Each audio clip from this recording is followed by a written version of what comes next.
நானும் ஜோதிமணி அக்கா உறவினர். எனக்கு அக்கா வந்து 20 வருஷமா தெரியும். அவங்க வீட்டுக்கு போயிருக்கேன், சாப்பிட்டுருக்கேன். அரசியல் வருவதற்கு முன்பு அவங்க அம்மா கையில சாப்பிட்டுருக்கேன். ஏன்னா நானும் ஜோதிமணி அக்காவும் ஒரே கோயிலுக்கு போறவங்க, பங்காளி தான். இந்த மாதிரி நான் சொல்லிட்டே போவாங்கண்ணா. நானும் சக்கரபாணி அண்ணன் உறவினரா? ஆமாம், உறவினர் தான். திமுக கொங்கு பகுதியில் இருக்கக்கூடிய எல்லோருமே 20 விதத்தில் எனக்கு உறவினர் தான். நீங்க அந்த ஆங்கிள் போனீங்கன்னா எல்லோரும் எனக்கு உறவினர்கள் தான். ஏன் நானும் செந்தில் பாலாஜி அவர்களும் எதிரும் புதிருமா இன்னைக்கு அரசியல் பேசிட்டு இருக்கோம். ஒரே கோயிலுக்கு போற ஆட்கள், பங்காளிகள். நானும் கரூரினுடைய அதிமுக அமைச்சர் விஜயபாஸ்கர் உறவினர்களா? ஆமாம் உறவினர்கள், ஆமாம் பங்காளி. ஒரே கோயிலுக்கு போறோம்.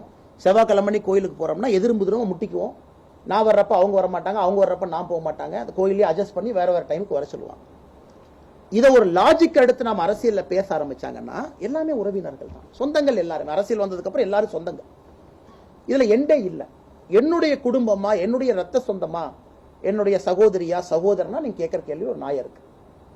கோயம்புத்தூர்ல போன ஆண்டு இன்கம் டாக்ஸ் அதிகாரிகள் பண்ண ரைட்ல பாதி பேர் உறவினர்கள் தான். எனக்கு பாதி பேர் உறவினர்கள் தான். அந்த லாஜிக் எங்க போகும்னா, நான் இன்ஃப்ளூயன்ஸ் பண்றேன்னு ஒரு கேள்வி கேட்டீங்கன்னா ரெண்டாவது கேள்வி. இல்லைங்கன்னா ஒரு ரைடு பண்ணிட்டாங்க, நீங்க ஏதாச்சும் இன்கம் டாக்ஸ் போன் பண்ணீங்களா?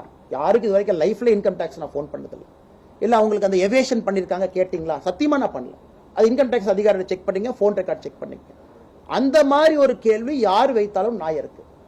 எனக்கு தூரத்துறவினரோ சொந்தக்காரங்களோ கொங்கு பகுதியில் ஒரு ரைட் நடக்குதுன்னா நான் எப்படி அதற்கு பொறுப்பேற்க முடியுங்கண்ணா? மேபி அதை இப்படி பாருங்களேன், மாநில தலைவரும் நேர்மையா இருக்காருன்னு பாருங்களேன்.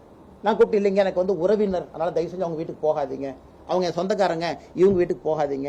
இல்ல இன்கம் டாக்ஸ் இங்க ரைட் அடிச்சீங்கன்னா அரசியல் 20 சீட் கொடுப்பாங்க. ஆனா அரசியலுக்கு வந்த பிறகு நான், அது செந்தில் பாலாஜி அவர்களாக இருந்தாலும் சரி, ஜோதிமணி அக்கா அவர்களாகவும் சரி, சித்தாந்த ரீதியில் கொள்கை அடிப்படையில் நாங்கள் எடுத்துக்கிறோம்.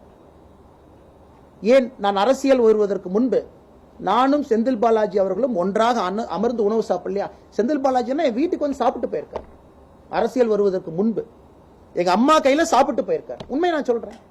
ஏன்? சொந்தக்காரங்க, ஒரே கோயிலுக்கு போறவங்க. ஆனா அதற்காக நான் தெய்வ தட்சணை பார்க்கிறேன்னா? இல்ல அதற்காக செந்தில் பாலாஜி மேல வைக்கக்கூடிய குற்றச்சாட்டுல அவரு தெய்வ தட்சணை பார்க்கிறாரா?